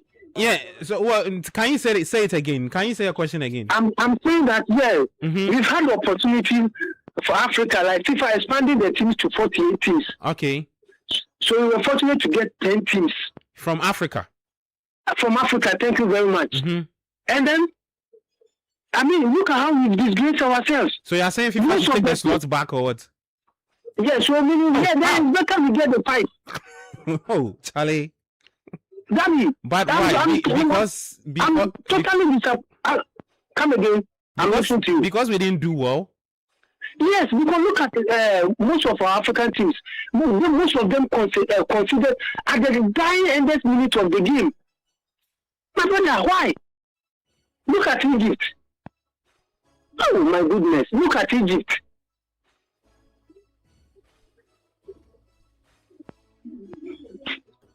Gabby, I'm listening to you. Talk to me. Oh, but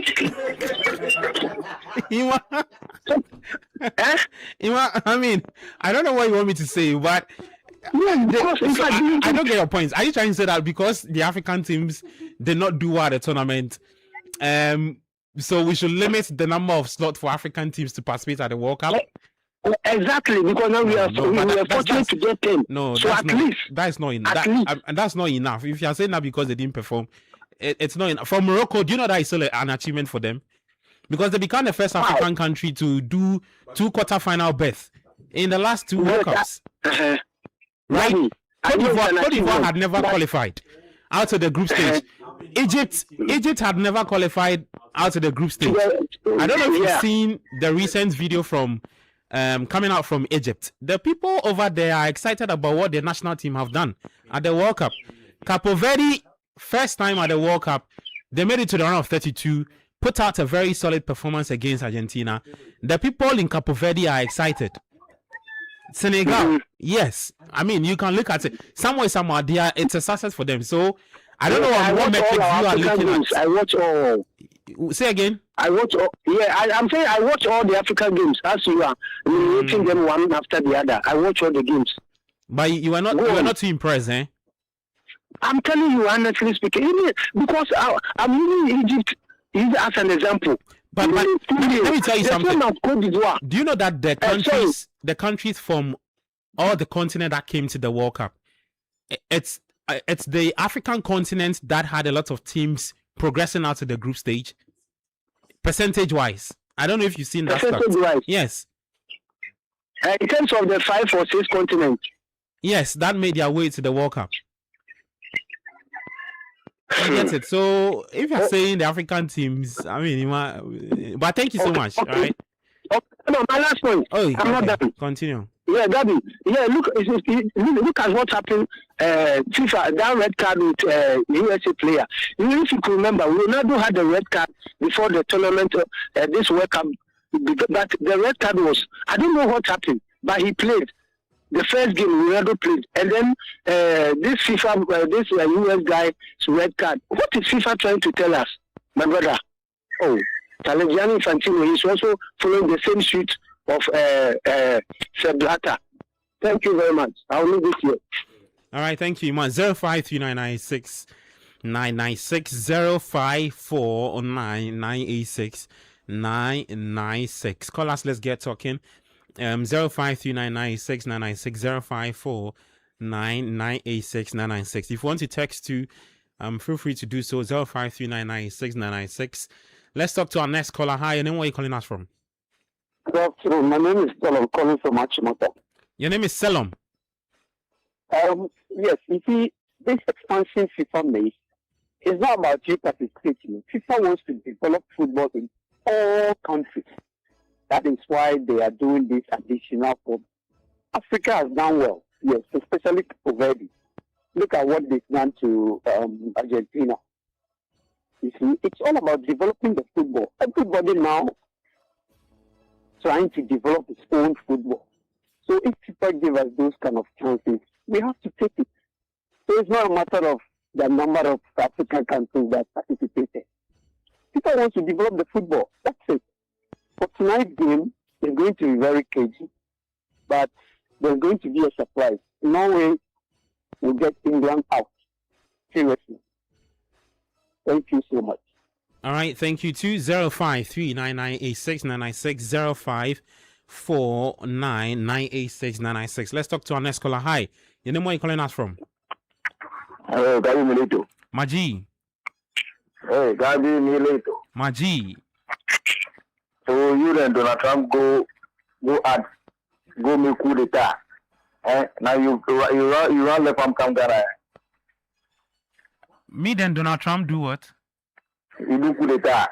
Now you welcome Ghana. You welcome Ghana. I beg you, I don't know what they talk about. You don't know. But you don't mention your name. I mean, I know you, but if I mention your name, the other listeners listening to the show. If you know me, then it's okay. So you mention your name. No, but for the purposes of the show, you need to mention your name so that if somebody's listening, the person doesn't know. Come down. So mention your name, eh? This is Nana Kwame. You've changed your... Okay, fair, okay. Proceed. How do you call it? If Portugal want to progress, they need to stay off Ronaldo. See, people pave way for Ronaldo. Luis Figo paved the way for Ronaldo. Give the captain back to him and give him the muscle.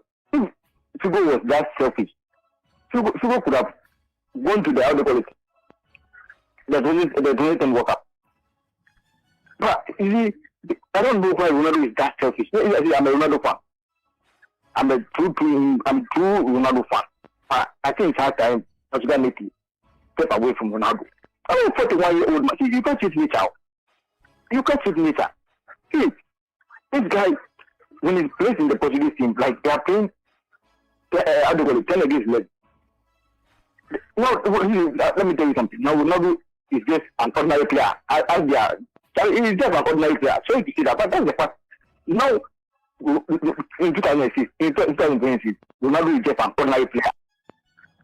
Leave when the approach decide. Don't force yourself. Sorry, it's not like this Portuguese team don't want to play. I don't know where people are getting that this mind from that. The Portuguese players have gone after Ronaldo. Why? Then don't they also want to win the World Cup? If you think that they don't want to win the World Cup, is it because of Ronaldo? That's why they're playing that at least football, whatever. No. The coaching is no good.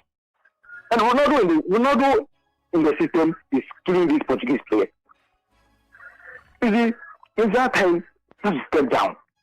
Just step down and let this thing go. Like the way they paved the way for you.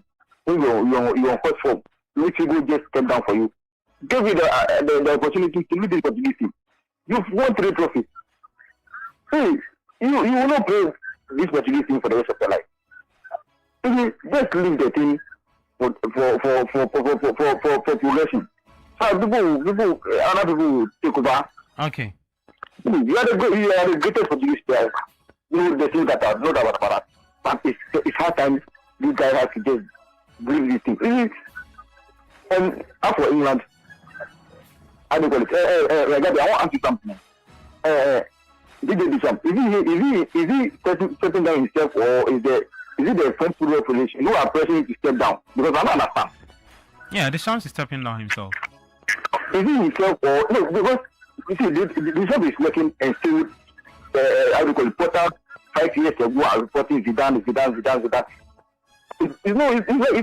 like this guy is not doing the job. See, they should be careful of what they wish for. See, you can say this person is very talented, but for Deschamps to be able to manage this team, to coach this team, see, full of superstars. Some of them are sitting on the bench.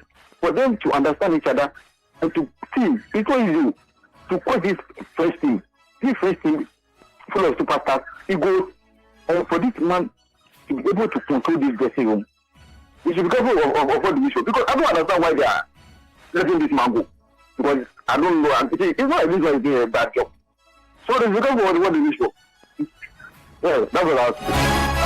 All right, thank you. 05399696 0549986996. Let's talk to our next caller. Hi, and then where are you calling us from?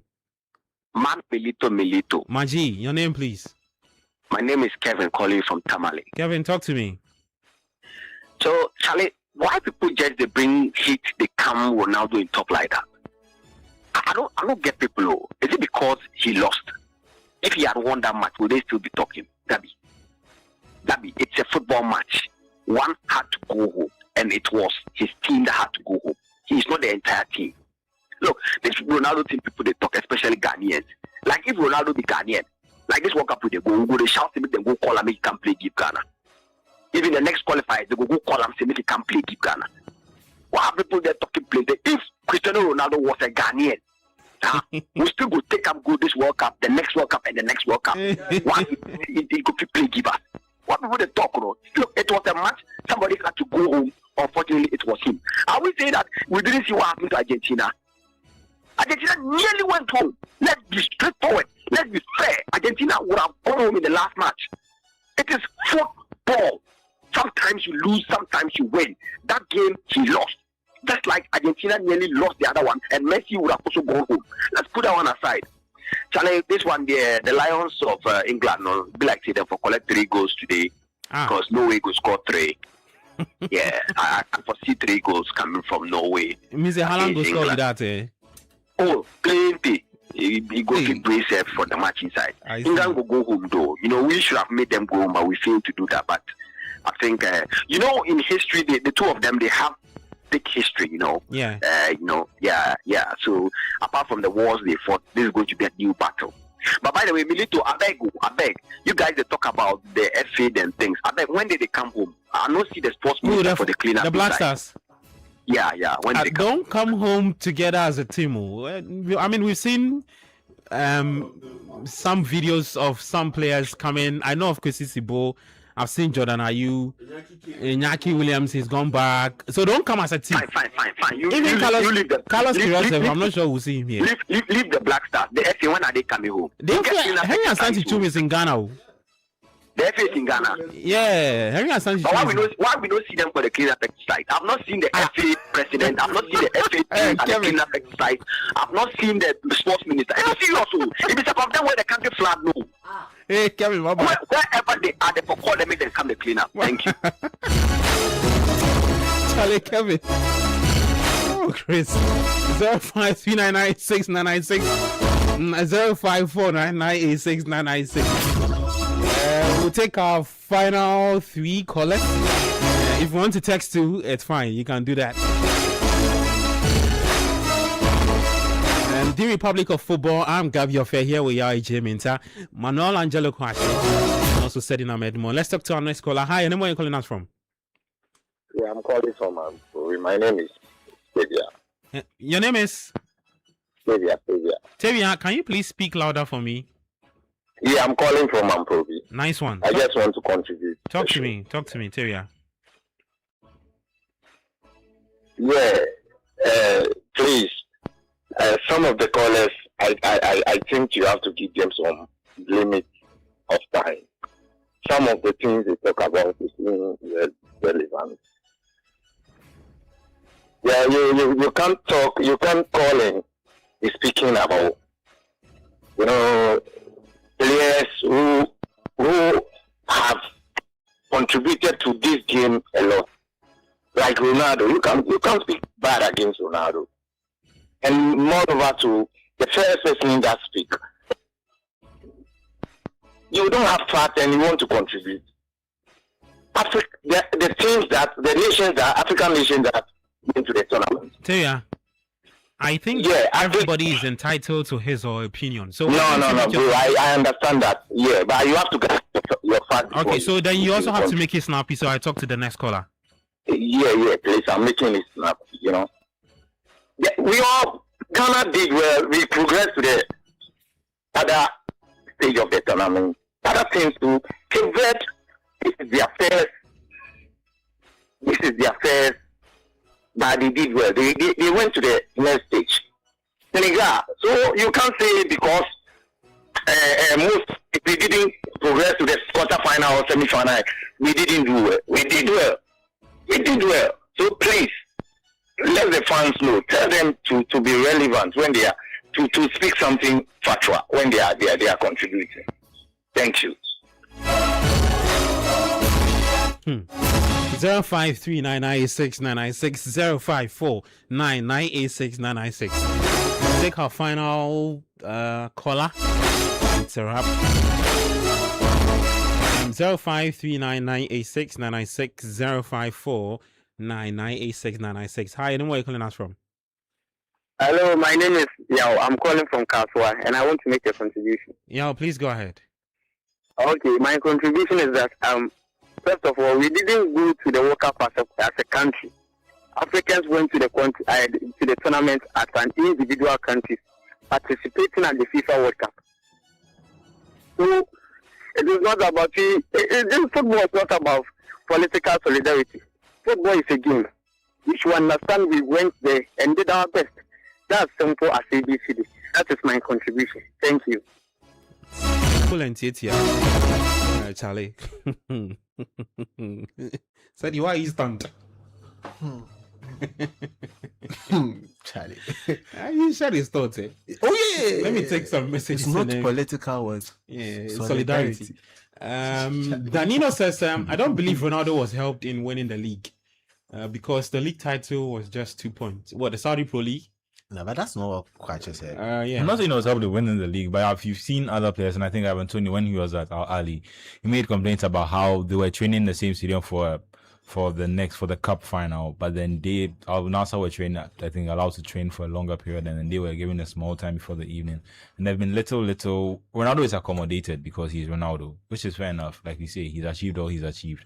But there's just been instances where he just been given a little good fortune. Could be good fortune. It could be directed at him. But there's just been times where, you get me, he's had advantages that have helped. And this is the first time they've been able to win the league after this is third season there. I'm not discrediting the achievement. It's an incredible achievement. I'm just pointing out that certain factors made it possible as well, in my opinion. Okay.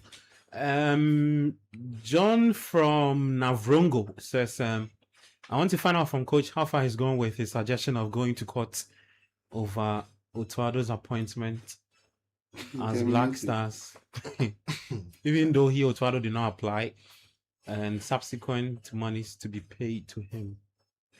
Okay, I see. Charlie, we've closed the show. Charlie.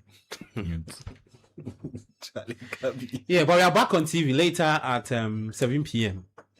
For the build up to the England-Norway game. So you want to join us 7 to 8. We'll be there to run you through all the updates you need to know, with the game kicking off at 9 p.m. England taking on Norway, the third quarter-final game. And then later at 1 a.m., Argentina, for the Messi fans, stay awake to watch that game against Switzerland.